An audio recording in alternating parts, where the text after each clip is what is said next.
Welcome back to my channel Neelu's classroom और कुछ नया सीखें। India is an independent country. India got freedom on 15th August 1947. She was till then governed by the laws of the Britishers.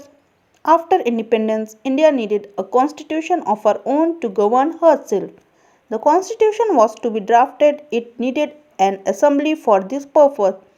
The constitution was adopted by the Indian Constituent Assembly on 26 November 1949 and came into effect on 26 January 1950 with a democratic government system, completing the country's transition towards becoming an independent republic.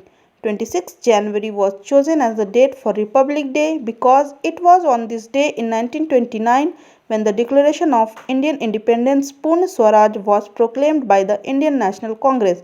The preamble of our constitution make it quite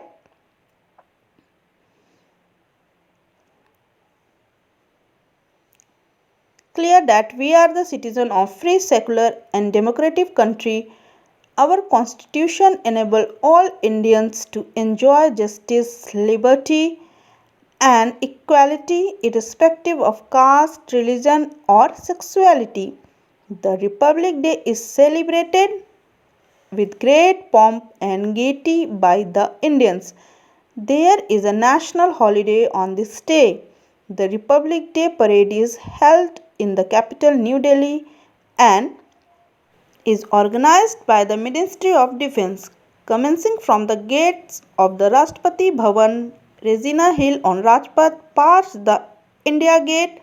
This event is the main attraction of India's Republic Day celebration and lasts for 3 days. The parade showcases India's defense capability, cultural and social heritage. The beating retreat ceremony is held after officially denoting the end of Republic Day festivities.